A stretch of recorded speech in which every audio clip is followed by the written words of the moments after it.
دوای 36 ڕۆژ ژمارەیەک چالاکوان و ڕۆژنامەنووسی ئیدارەی ڕاپەڕین یادی شکۆ و شانازیان بۆ محەممەد تەها و بەشیر ئیسماعیل لە ڕانیە بەڕێوە بێت کە لە خۆپیشاندانەکانی کۆتایی ساڵی 2017 شەهید بوون.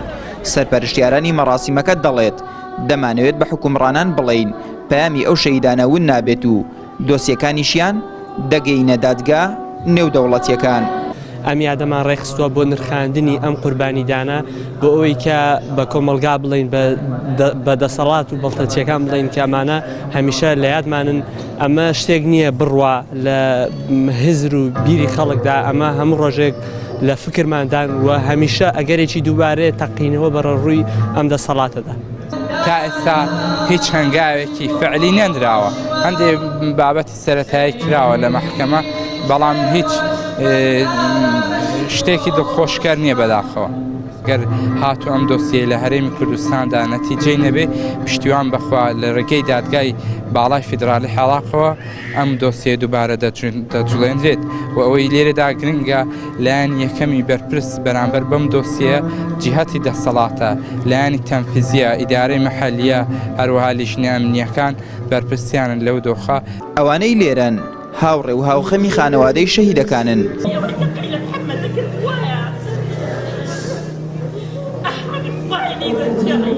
کە سوکاری شەهیدەکانیش دەڵێن ئەو دەسەڵاتەی دەستی دەچێتە خوێنی برسیەکان و دەنگە ناڕازیەکان کەم دەکات ناویان لە ڕیزبەندی حکومڕانە دیکتاتۆرەکاندا تۆمار دەکرێت. داوا لە یاسا دەکەم هیوادارم یاسا لە کوردستان حکمی خۆی بکە ئەگەر حکمی خۆی نەکا ئەو کاتی بۆ خۆ دەزانی سەدام حوسێن چارەنووسی چ بوو ئەوە بوو لە خەونی کەسدا نەبوو کە پیرێژنەیەشی بەستە زمان کە غەدری لێکراوە لە بالیسان و شێخۆسانان بەرامبەر سەدام حوسێن داوی ئەو ڕۆژش بۆوان دێت دڵنیا بنەوە خوێنێوانش خوێنێکی پاک و گەش و خوێنێکی بێگوناحە دڵنیات کەم لەوەی دڵۆپە خوێنێکیان دەوێت بە دەریا و ڕیان دەماوە. ئینشاءالله بە پشتیوانی لاوانی خوێنگەی وڵات بە پشتیوانی جەماوەر ڕۆژێک دابێت ئەو جەلادانە لە قەفەسی تاواندا پەنجەیان بۆ درێژ دەکرێت و سووک و ڕسوای گەلەکەیان دەبن.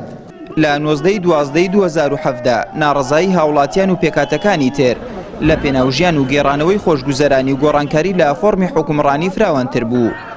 دواتر گرژی کەوتە نێوان خۆپیشاندەران و هێزە چەکدارەکانی بارگای بەشێک لە حیزبەکانی ئیدارەی ڕاپەڕین و لە ئەنجامدا بەشیر ئیسماعیلی خوێنکاری ئامادەی و محەممەد تەهای قوتابی قۆناغی یەکەمی زانکۆ شەهید کران و زیاتر لە 80 کەسیش بە گولە و دار و بەرد بریندار بوون.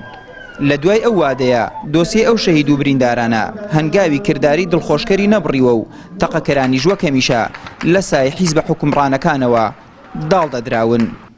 ئارەز ڕەسوڵ، کەناڵی ئاسمانی پەیام، ڕاپەڕین.